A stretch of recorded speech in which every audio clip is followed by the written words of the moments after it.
Hello friends, back to Bhavani life style. அனைவரும் எப்படி இருக்கீங்கப்பா? வீட்டில் எல்லாம் எப்படி இருக்காங்க? என் பதிவை பார்க்குற ஜென்ஸாக இருந்தால் அவங்க ஒய்ஃப் எப்படி இருக்காங்க, லேடிஸாக இருந்தவங்க ஹஸ்பண்ட் எப்படி இருக்காங்க, எல்லாரும் நல்லா இருக்குங்க. பிள்ளைக்குட்டி எப்படி இருக்காங்க? வாங்க நம்ம இப்போ டீயை குடிக்கலாம். சாரமாக நம்ம வீட்டில் புதினா சட்னி. புதினா சட்னிக்கு என்னென்ன எடுத்துருக்கேன்னா கடலைப்பருப்பு, உளுந்து, பூண்டு, மிளகா, கொஞ்சம் மல்லிக்கீரை, புதினா, கொஞ்சோண்டு காயப்பொடி, கொஞ்சோண்டு புளி. வாங்க அரைக்கலாம்.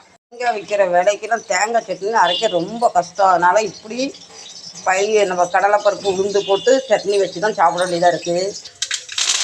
தேங்காய் விலை ஏறிட்டு வாப்பாரிக்கிட்டு இருக்கோம். இதுக்கு மனுஷன் நம்ம தான் காரணம். இருக்கிற தாலி இடத்தெல்லாம் காலையில் டிஃபன் இன்னைக்கு புதினா சட்னியும் ஆப்பமும்.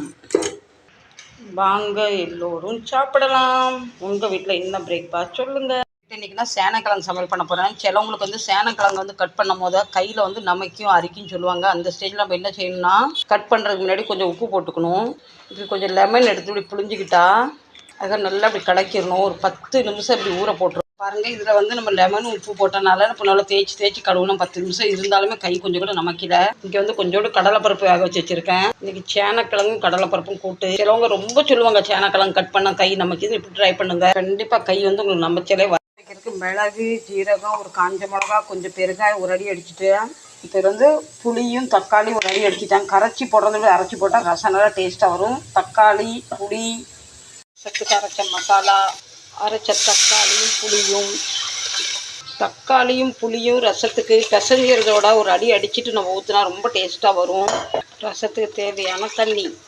ஏற்கனவே கொஞ்சம் உப்பு போட்டிருந்தேன், இப்போ கொஞ்சம் உப்பு பத்தல. ரசம் இப்படி பொங்கி வர ஸ்டேஜில் லெமனை புளிஞ்சி இறக்குனா, ஒரு அரை லெமன் எடுத்துக்கிட்டா அவ்வளோ ரசம் வந்து டேஸ்ட்டாக மனம் கமன்னு இருக்கும். ரசம் பிடிக்காதுன்னு சொல்கிறவங்களும் 2-3 பவுல் வாங்கி குடிப்பாங்க. வெங்காயம் நல்லா பொடியாக அரைஞ்சிக்கிட்டா நல்லா சீக்கிரம் வெந்துடும். சேனக்கிழங்கு வாயு பார்த்திங்களா, அதனால் முதையும் பூண்டும் போட்டு வேக வச்சா, இப்போ பூண்டு போட்டு தாளித்தா குழம்பு நல்லா மணமாக வரும். கொஞ்சமாக கருவேப்பிலை.